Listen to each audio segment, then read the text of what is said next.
Now, Muslims around the world are celebrating Eid-al Adha, or the Feast of Sacrifice, which takes place at the end of the Hajj. That's the annual Islamic pilgrimage to Mecca. In some places, the holiday this year is observed on Monday, in others on Tuesday. Now, the holiday marks Abraham's willingness to sacrifice his only son, Ishmael, to God, and God's gift of a ram as a substitute. Muslims honor God's generosity by slaughtering cattle and preparing the meat for a grand holiday feast. Zlatica Hoke reports that hard times are forcing some Muslims to modify their traditions. The cattle markets have been busy in Muslim countries, but just before the holiday, merchants in some countries complained that sales were slow. It is not a good business. Sometimes we can't afford our family expenses during Eid days. If we sell it now, then we have to sell it very cheap. But many customers still cannot afford to buy a sacrificial animal. In war-torn Syria, the prices for sheep have skyrocketed. Last year I could hardly afford it, but now it is very difficult. When I came to ask for the price, I found it very hard. I may cancel the sacrifice. Nigerian cattle traders say many of their customers now buy an animal together and share the meat. And instead of a man with a large family buying a ram worth 30,000 naira, he joins hands with his colleagues at work or in the market to buy a bull and get more meat. Buying meat instead of the whole animal means leaving out the traditional slaughtering ceremony. But as this man in Gabon says, Eid is also about sharing. If we slit the sheep's throat, we shouldn't keep it for ourselves only. We share with people who can't afford one. You have to give away some of it.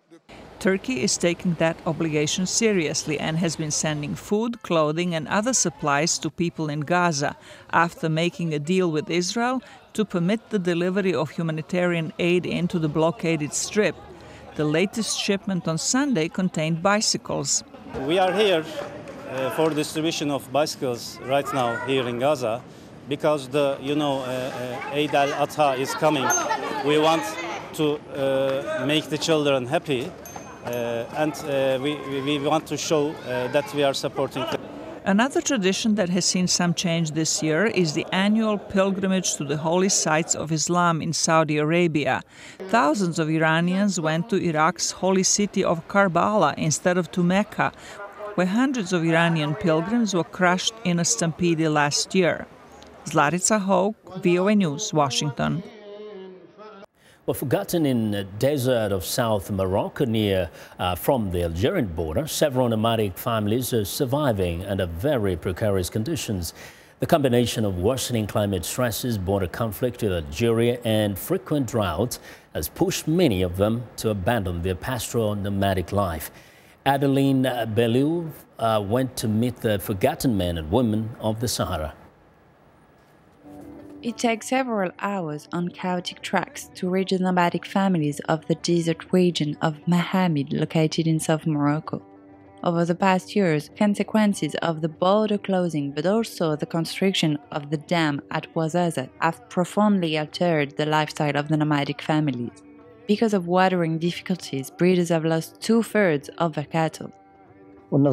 People are powerless around here. They simply have no money, nothing at all, and there are no jobs. People who own animals can sell some, but others who don't are left with nothing. We don't want to remain nomads. I hope we will find a solution, a house or something. I would have preferred to build a home in town. It would be much better.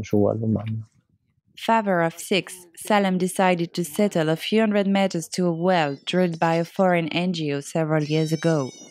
Besides deplorable living conditions, concern for the needs of his children is his first priority as he looks to the future.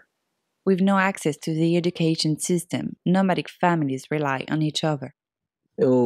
Last year, we created our own association following the advice of an Italian social worker so we could help each other. I teach children, we're studying earlier, but there is no state in all that. It's just as the nomads. We have no advantages from nomadism. We hope, God willing, to enter the civilization.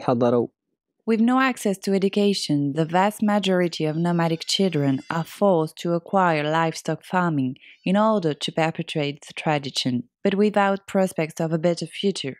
those forgotten of Sahara, are hungry for change and integration in society.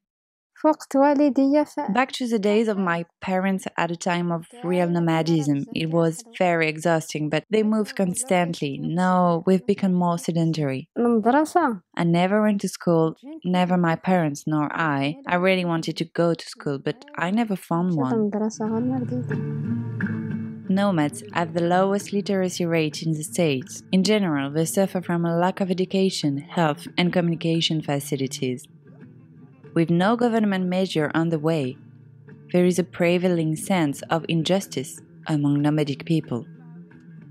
Adeline Bayol for VOA Mohammed.